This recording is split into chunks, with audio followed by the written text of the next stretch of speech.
चलिए श्रृंखला को आगे बढ़ाते हैं। पहली चीज़ तो ध्यान रखिएगा कि तैयारी का माहौल जो है एग्ज़ाम के एकदम करीब आ चुका है, ठीक है। आप इस चीज़ के हमेशा दिमाग में रखिए कि आप एग्ज़ाम के करीब हैं, मतलब कि 1 महीना 2 महीने जो भी 1.5 महीना जो बचा है ना। जो समय बचा हुआ है ना, इसको बहुत सावधानी से यूज करना है।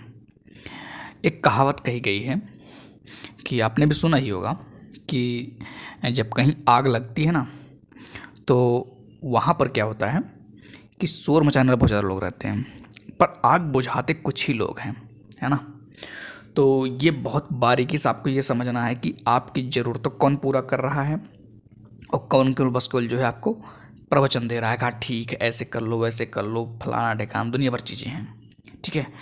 कारण बस ये है कभी कभी हम ना अपने ऊपर से कॉन्फिडेंस गिरा देते हैं दूसरों की बात सुन करके, तो आपको ये ध्यान रखना है, ठीक है। खैर फिलोसफिकल बातें कभी कभी होती रही बीच बीच में, हमारा काम है प्रवचन देना, ठीक है।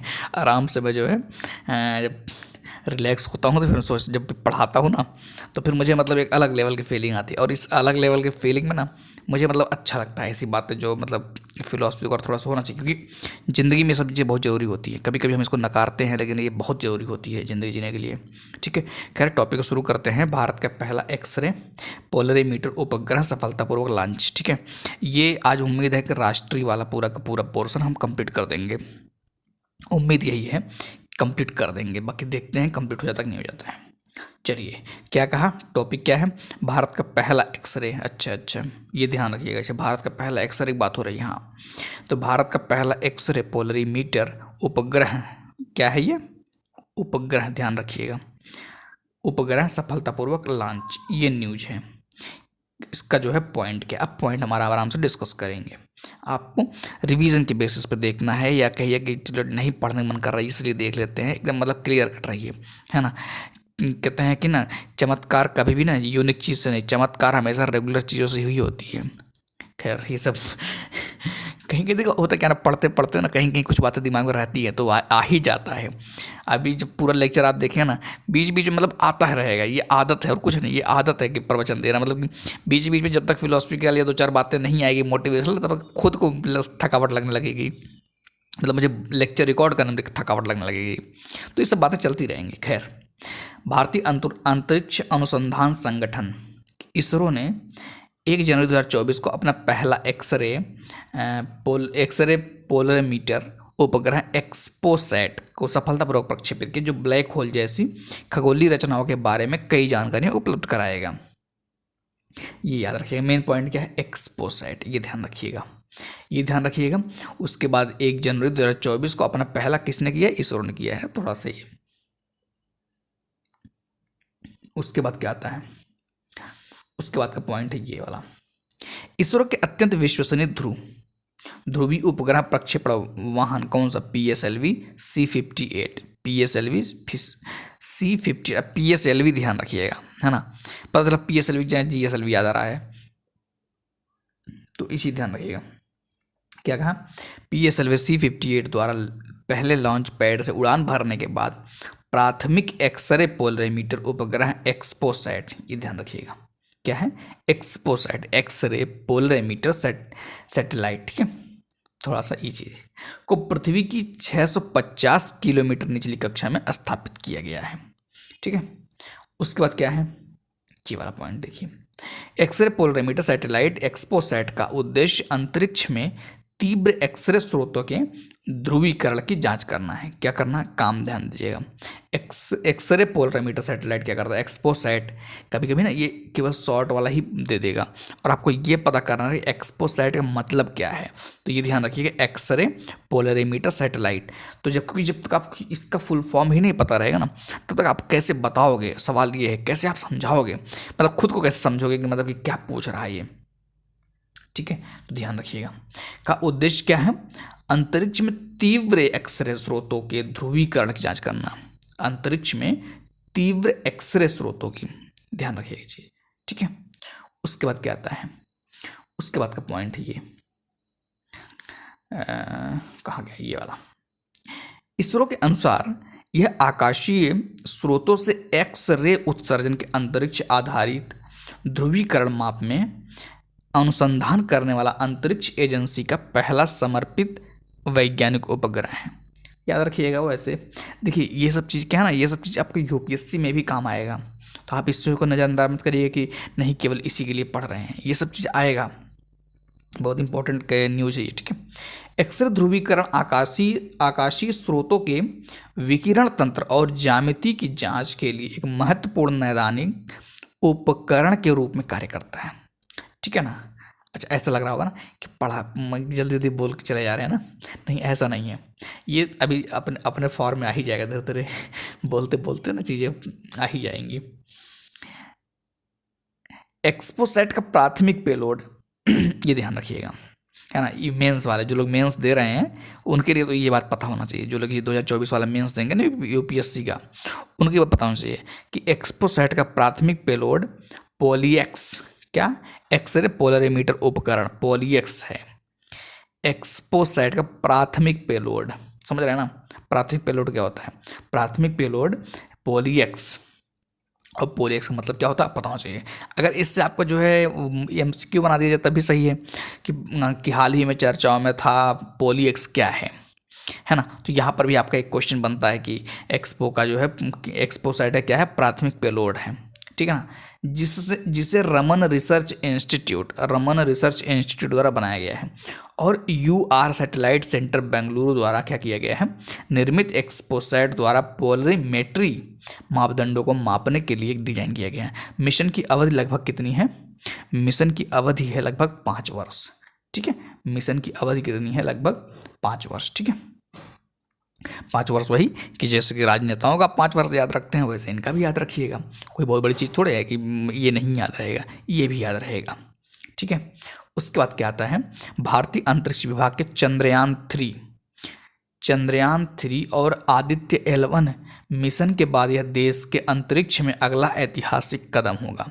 याद रखिएगा, चंद्रयान 3 और L1 आदित्य समझते ना, सूर्य आदित्य L1 मिशन के बाद यह देश के अंतरिक्ष क्षेत्र में अगला ऐतिहासिक कदम होगा, ठीक है ना। तो ये थोड़ा सा पॉइंट आप जो ध्यान रखिएगा, महत्वपूर्ण बता रहा हूँ, साइंस एंड टेक का महत्वपूर्ण करंट अफेयर्स है, इसको आप कहीं कहीं जरूर देखने को मिल जाएगा, चाहे प्रीलिम्स में चाहे मेंस में।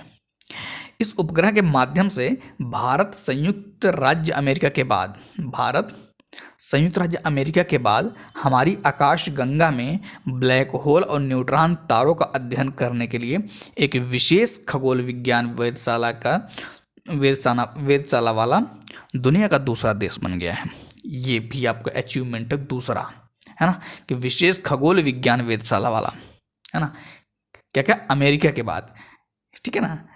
इस उपग्रह के माध्यम से भारत संयुक्त राज्य अमेरिका के बाद हमारी आकाशगंगा में, ठीक है ना, ये चीज ध्यान रखिएगा थोड़ा सा। उसके बाद क्या है, उसके बाद आता है ये वाला पॉइंट, प्रक्षेपण वाहन PSLV की यह 60वीं मतलब 60वीं सफल उड़ान थी। किसकी, PSLV की, ध्यान रखिएगा। PSLV, अच्छा कभी आपको लगता होगा कि इसका क्या मतलब हुआ ना, PSLV, GSLV, SLV, है ना, तो ये सब अगर आपको नहीं पता है तो फिर बेसिक आपको पता होना चाहिए, क्योंकि उसको बताने के लिए फिर टाइम लगेगा ना, है ना। बस इतना जान लीजिए कि जैसे सैटेलाइट लॉन्च व्हीकल होता है उसी का एक रूप है ना, सैटेलाइट लॉन्च करने वाला, बस इतना जानते रहिए, ठीक है। उसके बाद क्या आता है, उसके बाद आता है वेटलैंड आर्द्रभूमि सिटी प्रमाणन। वेटलैंड मतलब क्या होता है, आर्द्रभूमि, है ना, सिटी प्रमाणन, इसमें क्या है, चलिए जरा इसको हम देखते हैं क्या क्या है इसमें। जनवरी 2024 के दौरान केंद्रीय पर्यावरण एवं जलवायु परिवर्तन मंत्रालय द्वारा वेटलैंड सिटी प्रमाणन योजना हेतु भारत के 3 शहरों के लिए नामांकन प्रस्तुत किया, जिनमें मध्य प्रदेश का इंदौर व भोपाल शहर, इंदौर और भोपाल शहर, ये ध्यान रखिएगा, तथा राजस्थान का उदयपुर शहर, राजस्थान का उदयपुर शहर कहाँ पर, राजस्थान में। इसमें 3 शहर क्या हैं, शामिल हैं, क्या क्या, भारत के 3 शहरों के लिए नामांकन प्रस्तुत किए गए, जिनमें कौन कौन से शामिल हैं, ये हैं इंदौर, भोपाल और उदयपुर, ध्यान रखिएगा, ठीक है। उम्मीद ध्यान रखना चाहिए, क्योंकि कुछ करंट अफेयर्स ना इंपॉर्टेंट होते हैं, और ये आपको पता ही इन्वायरमेंट है। इन्वायरमेंट वाला पोर्शन यूपीएससी में और यूपीपीसी दोनों में इम्पोर्टेंट, हालांकि यूपीएससी से थोड़ा सा कम है क्योंकि जो है उसमें से हटा दिया गया है, लेकिन फिर भी जो है इन्वायरमेंट जो जनरल स्टडीज़ में आता है वो तो है ही, है ना। फिर भी आपको इतना ध्यान रखना पड़ेगा, लेकिन यूपीएससी के लिए बहुत इंपॉर्टेंट है। कौन कौन से शहर याद रखिएगा, इंदौर, भोपाल शहर और उदयपुर शहर। उसके बाद क्या आता है पॉइंट, ये देखिए, जलवायु परिवर्तन मंत्रालय द्वारा चलाई जा रही अमृत धरोहर पहल, कौन पहल, अमृत धरोहर पहल किसके द्वारा चलाई जा रही, जलवायु परिवर्तन मंत्रालय द्वारा चलाई जा रही। रामसर साइटों के संरक्षण मूल्यों को बढ़ावा देते हुए वेटलैंड सिटी प्रमाणन लक्ष्यों के अनुरूप है, वेटलैंड सिटी प्रमाणन लक्ष्यों के अनुरूप है। थोड़ा सा इसको भी ध्यान रखिएगा, लेकिन ये वाला पॉइंट ध्यान रखिएगा कि अमृत धरोहर पहल, अमृत धरोहर पहल, ये पॉइंट आप जो है ध्यान रखेंगे। उसके बाद क्या है, अब यहाँ से देखिए ये वाला जो लाइन लिखा गया है, ये लाइन आपका ना यूपीएससी मेंस में भी काम करेगा, क्योंकि जो यूपीएससी प्रीलिम्स में तो है कि प्रीलिम्स में ये बड़े बड़े स्टेटमेंट आते हैं, और जो बड़े बड़े स्टेटमेंट आते हैं तो उसमें भी आपको ये जो है बहुत महत्वपूर्ण मतलब कि भूमिका निभाएगा, ठीक है ना। क्या क्या है जरा इसको देखते हैं। अरे भाई साहब, टच कुछ कर रहा हूँ, टच कुछ हो जा रहा है ऐसा होता है कभी कभी कि अपने जो है ना मनसा कुछ होती है, हो कुछ जाता है, सोच कुछ रहे हैं, हो कुछ जा रहा है ना। तो खैर, यह एक स्वैच्छिक मान्यता प्रणाली है, यह एक स्वैच्छिक मान्यता प्रणाली है जिसे रामसर कन्वेंशन द्वारा COP12 सम्मेलन के दौरान उन शहरों को मान्यता देने के लिए स्थापित किया गया था जिन्होंने अपने शहरी आर्द्रभूमि की सुरक्षा के लिए असाधारण कदम उठाए। तो ये भी जो थोड़ा सा ध्यान रखिए, क्या ध्यान रखना है आपको, ये वाला पॉइंट COP12, ये वाला पॉइंट आपको जो है ध्यान में रखना है, ठीक है। उसके बाद क्या आता है, उसके बाद जो है ये वाला थोड़ा सा कुछ पॉइंट और बचे हैं क्या इसमें। हाँ देखिए, इस पहल का मुख्य उद्देश्य, अब ये उद्देश्य क्या है, उद्देश्य ध्यान, कभी कभी ना प्रीलिम्स में आपके उद्देश्य भी पूछ लेता है, तो उद्देश्य भी आपको ध्यान रखना है। क्या है कि शहरी क्षेत्र के आर्द्रभूमि के संरक्षण तथा इसके उपयोग को बढ़ावा देना। क्या क्या, शहरी क्षेत्र के आर्द्रभूमि, जो आर्द्रभूमि बात हो रही है वो किसकी बात हो रही है, वो शहरी क्षेत्र की बात हो रही है। ये पॉइंट आपको जो है दिमाग में बनाए रखना, ठीक है। उसके बाद क्या है, इंदौर शहर की बात करें तो यह होलकर, इंदौर शहर के बारे में थोड़ा सा ऐतिहासिक बात हो रही है, तो ऐतिहासिक बारे में अगर आपको जानना चाहते हैं तो थोड़ा सा इसको भी देख लीजिए कि यह होलकर राजवंश द्वारा स्थापित किया गया। अब इतिहास की बात है ना, इतिहास में आपको होलकर राजवंश जरूर मिले होंगे। किया गया, भारत का सबसे स्वच्छ शहर है कौन, इंदौर। इस शहर में सीरपुर झील आर्द्रभूमि स्थल स्थित है। थोड़ा सा ये भी आप ध्यान रखिएगा, नोटिस करिएगा। उसके बाद क्या आता है कि भोपाल भारत के सबसे स्वच्छ शहरों में से एक है जहां भोज आर्द्रभूमि स्थित है ना। कौन सी, भोज आर्द्रभूमि। अब ये भोज आर्द्रभूमि कहाँ पर स्थित है, भोपाल में। भोपाल कहाँ पर है, अमेरिका में। अच्छा, भोपाल अमेरिका में नहीं भाई, भोपाल कहाँ पर है, भारत में, जो कि मध्य प्रदेश में, ठीक है। थोड़ा सा ऐसे चीज़ों को पकड़ रखिएगा। उदयपुर शहर के 5 प्रमुख आर्द्रभूमि कौन कौन से हैं, उदयपुर शहर के 5 प्रमुख आर्द्रभूमि कौन कौन से हैं, पिछोला, फतेह सागर, रंग सागर, स्वरूप सागर व दूध तलाई। दूध मलाई नहीं, दूध तलाई है, ध्यान रखिएगा। ये क्या है, दूध तलाई है ना। स्वरूप सागर, रंग सागर, फतेह सागर, 3 तो सागर हैं, है ना, सागर जैसी। अच्छा सर, गाना गाएंगे क्या बीच में नहीं, सिंगर बनने का शौक नहीं है। सोचते थे कभी कभी सिंगर बन जाए क्या, लेकिन बाथरूम के बाहर आवाज़ ही नहीं निकलती थी। बाथरूम में भी अच्छा लगता है कुछ लोग अभी भी गाते होंगे ना, चलो ठीक है, थोड़ा थोड़ा गाते हैं, है ना। अपनी आवाज़ पसंद करना ना, ये ज़िंदगी का सबसे टफ काम होता है, अपनी आवाज़ पसंद करना। ये अपने चेहरे को, कुछ लोग होते हैं ज़बरदस्ती चेहरा के होते हैं, मतलब कि चलो ठीक है, कुछ सुंदर भी रहेंगे तभी उनको लगेगा मैं ख़राब लग रहा हूँ, क्या थोड़ा सा और कुछ कर लेता हूँ कार्टून या कुछ अच्छे करने के चक्कर में मानते पूरा जो है और ख़राब ही कर देते हैं ये दूसरे को लगता है ना अच्छा लग रहा है लेकिन ख़राब कर रहा है, लेकिन उसको जो लगता है उसको लगता है मैं बहुत अच्छा कर रहा हूँ, मैं अपने आप को बहुत संभाल रहा हूँ। खैर पॉइंट पे आते हैं, है ना। ये देखिए कौन कौन पॉइंट है। पार्वती, काली, सिंध, चंबल। अच्छा, पार्वती, काली, सिंध, चंबल, मतलब दो नदियों का नाम है, दो नाम पता ही है आप किसके हैं। लिंक परियोजना के लिए त्रिपक्षीय समझौता, कौन पक्षीय, त्रिपक्षीय समझौता क्या क्या, फिर से देखिए, पार्वती काली और देखिए पार्वती, काली सिंध और चंबल, ठीक है ना, त्रिपक्षीय समझौता है। थोड़ा सा ध्यान रखना पड़ेगा आपको यही सब बातें, बातें जो छोटी छोटी होती हैं, लेकिन छोटी छोटी बातें जो है, अच्छा कभी कभी ऐसा होता है ना कि हम लोग जब पढ़ने बैठते हैं, कोई मान लीजिए कोई पढ़ा रहा है, तो हम क्या करते हैं ना, बैठे रहते हैं, सोचते हैं कुछ अच्छा गलत बोलेगा, मतलब हम इस उद्देश्य से नहीं बैठते कि हमको अच्छा समझ में आ रहा है या कुछ अच्छा बेचारा, उसके इफर्ट हमको नहीं पता समझ में आते हैं, क्या समझ में आएगा, अच्छा अच्छा तुम गलत बोल दिए क्या, कुछ गलत बोल दिए ना, ये रे फालतू तुम टाइम बर्बाद कर रहे हैं बस, ये अपनी अपनी मानसिकता है बस, वो कुछ नहीं। देखिए ये सब तो होता है ना, जिद्दी हर कोई एहसास करता है ज़िंदगी में, तो आप भी ये चीज़ एहसास किए होंगे। खैर 28 जनवरी बात करता है, 28 जनवरी 2024 को मध्य प्रदेश राजस्थान और केंद्र सरकार के बीच, किसके बीच, मध्य प्रदेश राजस्थान और केंद्र सरकार के बीच 75,000 करोड़ रुपए की संशोधित पार्वती काली सिंध चंबल लिंक नदी परियोजना ERCP के लिए त्रिपक्षीय समझौता है। क्या बात, त्रिपक्षीय याद रखिएगा, त्रिपक्षीय समझौता है। अब उसके बाद क्या है कि यह समझौता मध्य प्रदेश के कौन, मुख्यमंत्री मोहन यादव, पता होना चाहिए कि जो है मध्य प्रदेश के मुख्यमंत्री, राजस्थान के मुख्यमंत्री कौन, भजन लाल शर्मा, पता होना चाहिए बात, और केंद्रीय जल शक्ति मंत्री गजेंद्र सिंह शेखावत, गजेंद्र सिंह शेखावत की उपस्थिति में नई दिल्ली में हुआ। थोड़ा सा याद रखिएगा, नई दिल्ली में हुआ, नहीं सर नई दिल्ली हम नहीं याद रखेंगे, पुरानी दिल्ली याद रखेंगे, क्योंकि नई चीज़ थोड़ा हमेशा नई चीज़ चक्कर में पुरानी चीज़ थोड़ी छोड़ दी जाती है। अच्छा अच्छा, तो फिर तो भाई अलग ही बात है ना, कि मतलब आप ऐसा सोचते हैं। खैर इस समझौते से मध्य प्रदेश और राजस्थान के 26 जिलों के 5,80,000 से अधिक हेक्टेयर भूमि की सिंचाई और 30 से 40 साल तक लाखों लोगों को पेयजल की सुविधा अस्थायी रूप से मिल सकेगी।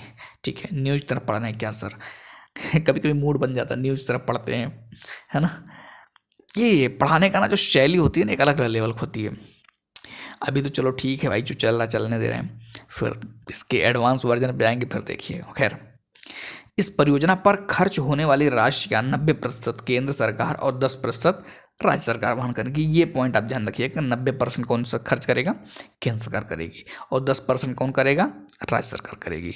अच्छा सर राज्य सरकार बहुत कम पैसे खर्च कर रही है, हाँ केवल राज्य सरकार केवल बोलती है केवल राज्य सरकार केवल बोलते हैं हम ये कर देंगे वो कर देंगे। खैर परियोजना से पूर्वी राजस्थान के 13 जिलों कौन कौन, झालावाड़, बारां, कोटा, बूंदी, सवाई माधोपुर, करौली, धौलपुर, भरतपुर, दौसा, अलवर, जयपुर, अजमेर एवं टोंक में पेयजल उपलब्ध होगा। बस इतना, थोड़ा सा ये सब्सिट्यूट आपको मन कर याद कर लीजिएगा, नहीं मन करे मत याद कर, कोई जरूर थोड़ा सा कुछ याद करना है कि नहीं सर हम सब कुछ याद करेंगे भले आए या ना आए। तो अपनी अपनी कहते हैं कि अपनी अपनी क्या है महत्व, इच्छा है ना, इच्छा है कि आपको जो है जो मन करे याद कर लीजिए। खैर यह परियोजना मध्य प्रदेश में शिवपुरी, ग्वालियर, भिंड, मुरैना, इंदौर, देवास सहित कई जिलों में पेयजल के साथ औद्योगिक जरूरतों को पूरा करेगी। इस परियोजना के तहत 7 बांध बनाए जाएंगे, ध्यान रखिएगा। उसके बाद एक आता है कौन, पेंच टाइगर रिजर्व, भारत का पहला। ये भाई साहब ये सर ऐसे कैसे तो भूलने लायक लग रहा है, ऐसा इतना बड़ा न्यूज़ बता रहे हैं सर, भूल जाएंगे, हमको जमहाई आ जाएगी, सो जाए क्या थोड़ी देर के लिए, हाँ सो जाइए, सोने में क्या जा रहा है, लेट जाइए सो जाए, नींद आ जाएगी नहीं कुछ लोग नींद नहीं आती, उनके लिए कुछ अलग से प्रोग्राम करना पड़ता है खैर पेंच टाइगर रिजर्व भारत का पहला क्या हो गया, डार्क स्काई पार्क। ये कौन सा पार्क है भाई, डार्क स्काई, भाई बात ही चलो ठीक है, डार्क स्काई जो है वो तो है ही, ये भी याद रखना आपको कि पेंच टाइगर रिजर्व की बात हो रही है ना। कहाँ पर है पेंच टाइगर रिजर्व, ये है महाराष्ट्र में, कौन राष्ट्र में, महाराष्ट्र। अच्छा सर ऐसा ऐसे क्यों बोल रहे हैं, महाकोला करके राष्ट्र करके, महाराष्ट्र पेंच टाइगर रिजर्व PTR भारत का पहला और एशिया में 5वां, एशिया में कौन सा, एशिया में 5वां डार्क स्काई पार्क बन गया है। इसका उद्घाटन जनवरी 2024 में किया गया है। कब किया गया है, जनवरी 2024 में किया गया है, इसका उद्घाटन किया गया। अच्छा अच्छा सर ये तो बड़ा बढ़िया चीज़ बता रहे हैं, हाँ बढ़िया चीज़ बता रहे हैं। भारत के प्रमुख टाइगर रिजर्व में एक पेंच टाइगर रिजर्व 2 राज्यों महाराष्ट्र और मध्य प्रदेश में, याद रखिएगा भारत का जो है ये प्रमुख टाइगर रिजर्व क्या है, एक पेंच, ये कहाँ पर है, महाराष्ट्र और मध्य प्रदेश, मध्य प्रदेश सुना नाम कि नहीं? नहीं सर, मध्य प्रदेश कैसे सुनेंगे, हम तो जो है हाँ, अपना ही प्रदेश में परेशान रहते हैं, मध्य प्रदेश के सुनने के इतना फुर्सत। अच्छा अच्छा, इतने बड़े इज्जतदार हो गए हैं मतलब भाई साहब।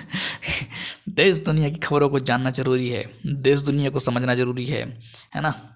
पेंच टाइगर रिजर्व में एक रात्रि वेधशाला स्थापित की गई है।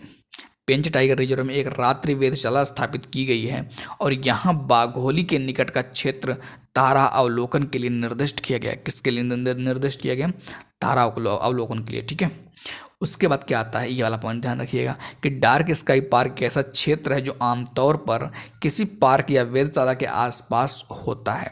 किसी पार्क या वेधशाला के आसपास होता है। यह कृत्रिम प्रकाश प्रदूषण को सीमित करता है। क्या करता है? यह कृत्रिम प्रकाश प्रदूषण क्या करता है? सीमित करता है। उसके बाद क्या आता है, ये वाला पॉइंट ध्यान रखिएगा कि भारत का पहला डार्क स्काई संरक्षित क्षेत्र हानले में स्थित है। कहाँ पर? हानले में स्थित भारतीय खगोलीय वेधशाला है, IAO है ना, जो एक ऊंचाई वाले खगोल विज्ञान स्टेशन है तथा यह भारतीय खगोल भौतिक संस्थान द्वारा संचालित है। ये भी आर्टिकल थोड़ा सा जो है ध्यान रखिएगा, इम्पोर्टेंट है ना। उसके बाद क्या आता है, उसके बाद एक पॉइंट ये भी इन्वायरमेंट से ही रिलेटेड है। IUCN द्वारा पहली बार हिमालयन वुल्फ का मूल्यांकन, किसका मूल्यांकन? हिमालयन वुल्फ का मूल्यांकन। IUCN द्वारा पहली बार हिमालयन वुल्फ का मूल्यांकन, ये चीज ध्यान रखिएगा। चलिए आगे चलते हैं, इसमें क्या है, ये वाला पॉइंट है। अंतर्राष्ट्रीय प्रकृति संरक्षण संघ IUCN की रेड लिस्ट के तहत पहली बार हिमालयन वुल्फ का मूल्यांकन किया गया है और इसे असुरक्षित वल्नरेबल असुरक्षित श्रेणी में वर्गीकृत किया गया है।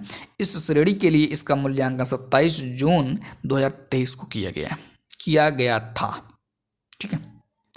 उसके बाद क्या पॉइंट है, उसके बाद ये पॉइंट देखिए, ये वाला पॉइंट क्या कह रहा है कि हिमालयन वुल्फ कैनिस ल्यूपस चाको, भाई साहब कैनिस ल्यूपस चाको, अच्छा सर ऐसा नाम रखेंगे? हाँ ऐसा नाम रखेंगे।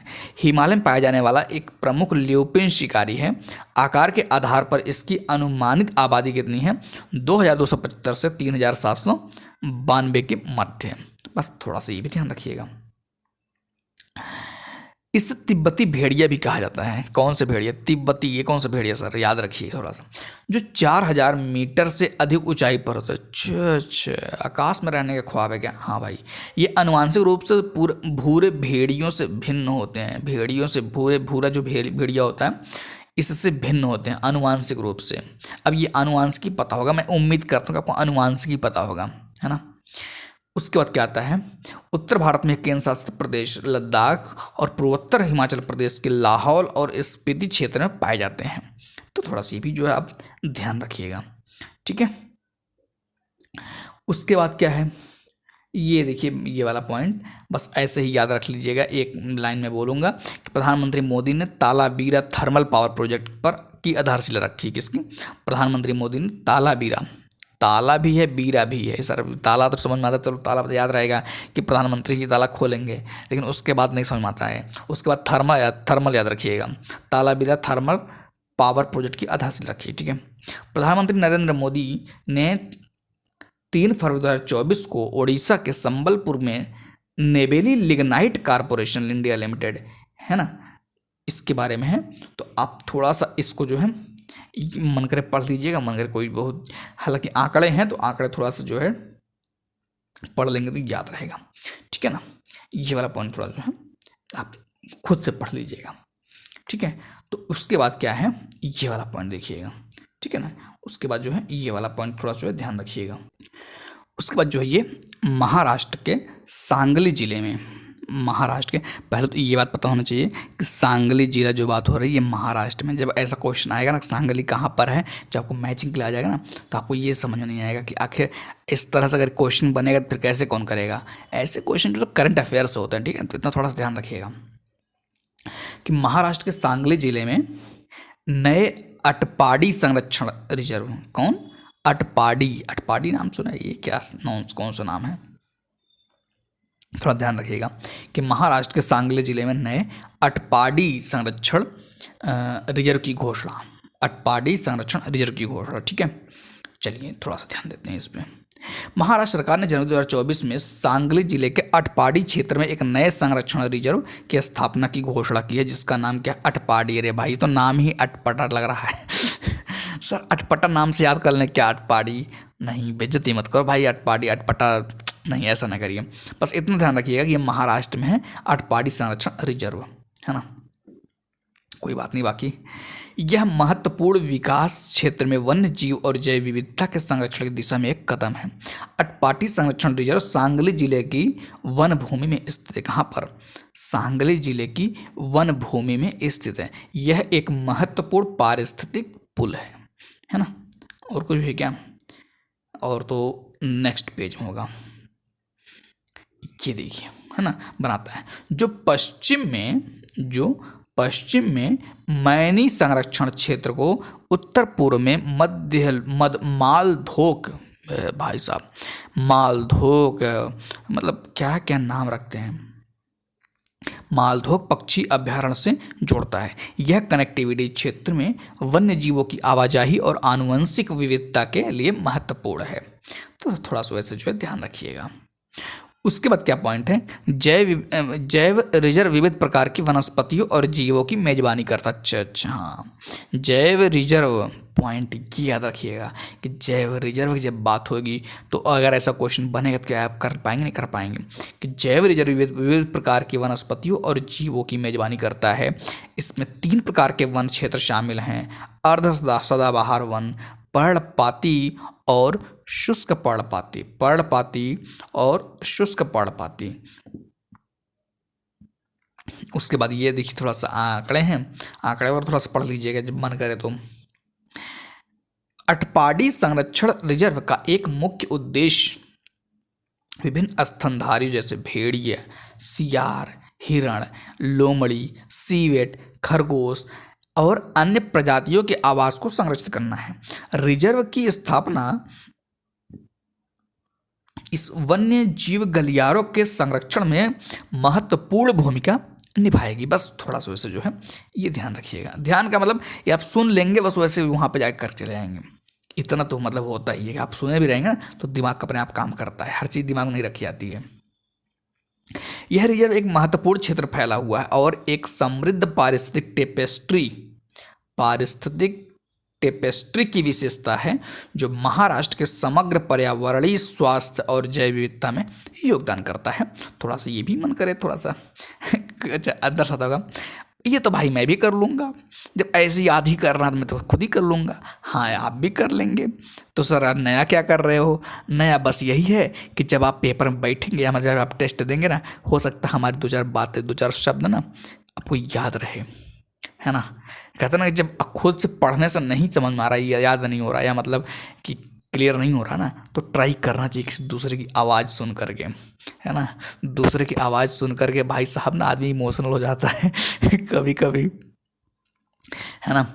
आवाज़ का बड़ा महत्व है भाई साहब, ऐसा मत समझिए कि आवाज़ का कोई महत्व नहीं है। आवाज़ का बहुत महत्व है, बहुत महत्व मतलब बहुत। अगर ये बात यही मेरी आवाज़ चाहे किसी दूसरे की आवाज़ होती ना, तो शायद आप बस केवल आवाज़ सुनते रहते। वाह वाह क्या मीठा मीठा आवाज़, भाड़ में जाए current affairs current affairs sir हम खुद से पढ़ लेंगे, उसका टेंशन नहीं, बस बोले कोई सुनते रहे आराम से, है ना। तो आवाज़ का महत्व है। खैर कभी तो करंट अफेयर्स ही पढ़ना पड़ेगा, मजबूरी है, क्या कर सकते हैं, है ना। अंबेडकर की सबसे ऊंची प्रतिमा स्टैचू ऑफ सोशल जस्टिस का उद्घाटन, ये तो करंट अफेयर से वही चीज़ है जो आपको पहले जो आपने पढ़ा है ना वो आपको याद होगा, मैंने जो लेक्चर रिकॉर्ड कर बताया।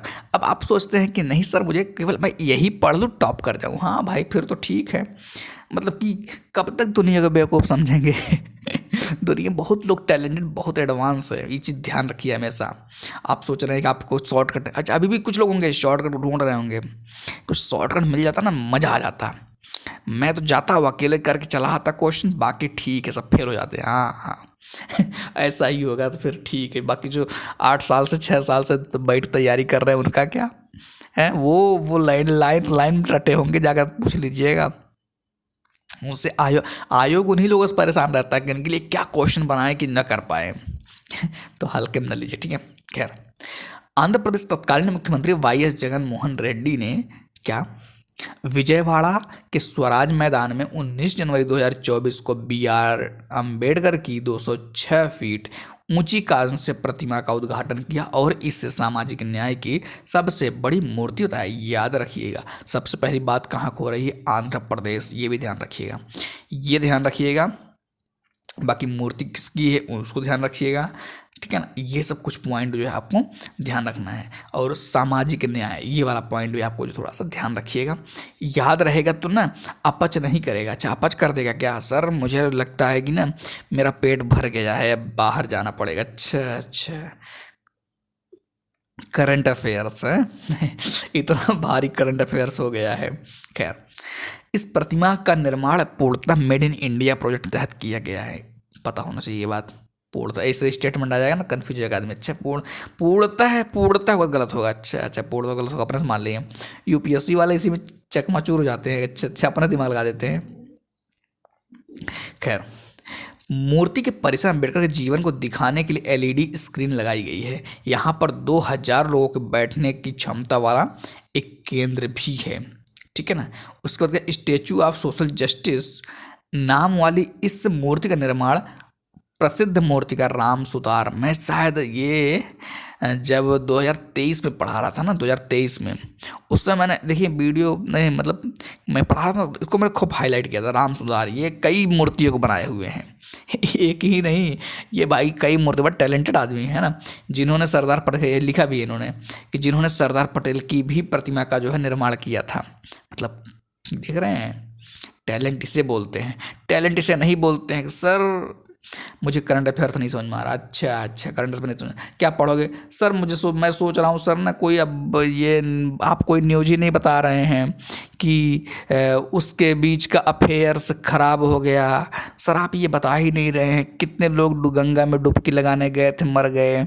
सर आप ये बता ही नहीं रहे हैं कि भाई भाई की लड़ाई में ये हो गया वो।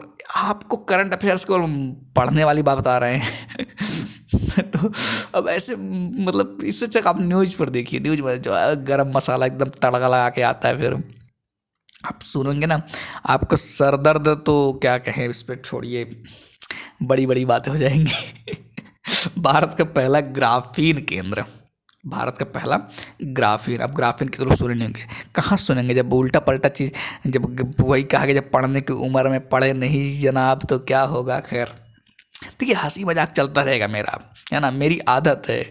मैं जब से पढ़ाना शुरू किया ना, मेरा मतलब कि ऐसा नहीं कि कुछ नया कभी कुछ शुरू किया, नहीं, क्योंकि जिस काम में मज़ा नहीं उस काम को छोड़ देना चाहिए, मेरा मानना है। और उस काम को खूब करिए जिसमें खूब मज़ा आए, कभी ना ज़िंदगी में आपको रिग्रेट नहीं होगा। ये चीज़ आप एहसास करिए कभी कभी। इसलिए मैं बार कहता हूँ, पढ़ाई को ना कभी बोझ मत मानिए। जिस दिन आप पढ़ाई को बोझ मानने लगेंगे ना, उस दिन फिर पढ़ाई किस बात का रह गया। नौकरी पा जाएंगे, वो भी नौकरी बोझ रहेगा रोज रोते रहेंगे बैठ के, हे भगवान कितना काम कराते हैं लोग, छुट्टी ही नहीं दे रहे हैं। छुट्टी क्या करेंगे भाई? अगर मन का काम है आपका ना, रोज फील्ड में निकल गए, जा कर के हड़का के आ रहे हैं, आज उसको बंद करा देंगे तो आज उसको जो है तमाम तरह के कारनामे होते थे, बड़ा मज़ा आता है लेकिन काम करने में, है ना। तो ये चीज़ होता है। खैर, भारत का पहला ग्राफीन केंद्र ये क्या है? भारत के, देखिए, भारत सरकार के इलेक्ट्रॉनिक्स और सूचना प्रौद्योगिकी मंत्रालय ने भारत के पहले ग्राफीन केंद्र, India innovation centre for graphene, Kerala के त्रिशूर, ये पॉइंट ध्यान रखिएगा, कहाँ की बात हो रही है? केरल के त्रिशूर में स्थापित करने की घोषणा की गई है, ठीक है ना। केरल के त्रिशूर। सर त्रिशूर कहाँ है? हमको तो लग रहा है उत्तर प्रदेश में। अच्छा, हाँ फिर तो लग रहा, बढ़िया लग रहा है ना, उत्तर प्रदेश में है। ऐसे लगते पता चला सर, लग रहा है कट ऑफ नहीं पार होगा क्या अब भी क्या कर सकते हैं इसमें। ग्राफीन सेंटर, इलेक्ट्रॉनिक्स और सूचना प्रौद्योगिकी मंत्रालय, ये ध्यान रखिएगा। ग्राफीन की बात हो रही तो कौन सा मंत्रालय है इसमें? इलेक्ट्रॉनिक्स सूचना प्रौद्योगिकी मंत्रालय। पता चला कुछ और मंत्रालय सोच रहे हैं, है ना। भारत सरकार और केरल सरकार द्वारा टाटा स्टील लिमिटेड के साथ ग्राफीन अनुसंधान एवं विकास, उत्पादन, नवाचार और क्षमता निर्माण को बढ़ावा देने के उद्देश्य से स्थापित किया जा रहा है, ठीक है, थोड़ा सा ध्यान रखिएगा। उसका त्रिशूर के डिजिटल यूनिवर्सिटी केरल DUK में स्थापित इस केंद्र पर केंद्र सरकार द्वारा भाई करोड़ में रुपया लिखा, मैं नाम नहीं लूँगा, है ना, मतलब मैं पढ़ूंगा नहीं। 86.4, अच्छा पढ़ दिए सर, पढ़ तो दिए। करोड़ रुपया आवंटित किए भाई, देख रहे हैं आवंटित किया जा रहा है। आपके पास भी ऐसा पैसा हो ना, जा करके किसी के घर पे जाइए और आराम कर लो, 50 करोड़ दो तुम, अरे भाई साहब वो तो वो कहाँ जाएगा भगवान ही जाने फिर उसका। इस परियोजना के अन्य उद्देश्य वैज्ञानिक अनुसंधान के साथ साथ राज्य के औद्योगिक क्षेत्र को भी बढ़ावा देना है, ठीक है। उसके बाद क्या आता है, अब पॉइंट ध्यान रखिएगा, ग्राफीन दुनिया का सबसे पहला पदार्थ है जो एक परमाणुवीय परत के रूप में पाया जाता है। एक परमाणुवीय परत के रूप में, ध्यान रखिए पॉइंट, ग्राफीन दुनिया का सबसे पहला पदार्थ है जो एक परमाणुवीय परत के रूप में पाया जाता है, जो कार्बन का अपर रूप है और यह विद्युत का अच्छा चालक है। विद्युत का अच्छा चालक है, ये भी ध्यान रखिएगा। इसके अलावा क्या है कि इसके अलावा केरल में centre of excellence in intelligent internet of things sensors की भी शुरुआत की गई। इस सेंटर का उद्देश्य इंटरनेट रिसर्च आदि क्षेत्रों में निवेश को बढ़ावा देना है, थोड़ा सा ये भी ध्यान रखिएगा। उसके बाद उम्मीद है क्या इसके बाद शायद ये लास्ट आर्टिकल है क्या, शायद हाँ ये लास्ट आर्टिकल है।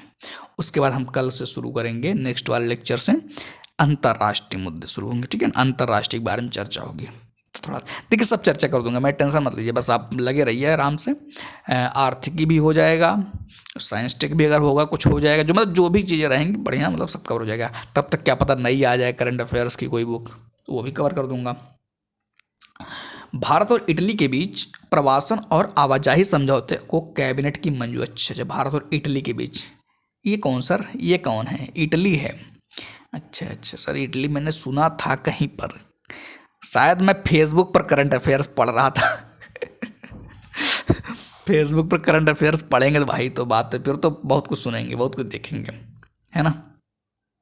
खैर, प्रधानमंत्री मोदी की अध्यक्षता में केंद्रीय मंत्रिमंडल ने 27 दिसंबर 2023 को भारत सरकार और इटली के बीच प्रवासन और आवागही समझौते पर हस्ताक्षर और उसकी पुष्टि करने से संबंधित विदेश मंत्रालय के प्रस्ताव को अपनी मंजूरी प्रदान की, ठीक है, थोड़ा सा ये भी ध्यान रखिएगा। उसके बाद क्या है, उसके बाद ये है कि इस समझौते से लोगों के बीच परस्पर संपर्क वृद्धि होगी, विद्यार्थी, कुशल कारीगर, कारोबारी और युवा पेशेवरी की आवाजाही को बढ़ावा मिलेगा, साथ ही दोनों पक्षों के बीच अनियमित प्रवासन से जुड़े मुद्दे पर सहयोग की मजबूती मिलेगी, बस वैसे थोड़ा सा इसको ध्यान रखिएगा नॉर्मली, ठीक है। उसके बाद क्या आता है, ये लास्ट पॉइंट है, यह समझौता अध्ययन के बाद के अवसरों, इंटर्नशिप, पेशेवर प्रशिक्षण के तंत्रों सहित वर्तमान इतालवी वीजा व्यवस्था को परमिट करता है, जो फ्लो डिक्री के तहत मौजूदा श्रम आवाजाही मार्गों के अंतर्गत भारत के लिए लाभ का आश्वासन देता है। खत्म है ना। तो आज के लिए इतना रखते हैं, बाकी मिलेंगे नेक्स्ट वीडियो में किसी नेक्स्ट टॉपिक साथ। नेक्स्ट टॉपिक क्या मतलब अंतर्राष्ट्रीय ही चलेगा। और अभी जितना टाइम है आप करंट अफेयर्स जम के पढ़ते रहिए, मजे से पढ़ते रहिए, आराम से रिवीजन करते रहिए, है ना। आलस लगे ना पढ़ने करें, आराम से वीडियो खोल लीजिए, देखते रहिए, कोई दिक्कत नहीं है ना। उम्मीद है कि समझ में आ रहा होगा चीज़ें, ठीक है। चलिए आज के लिए रखते हैं, बाकी मिलेंगे नेक्स्ट वीडियो में।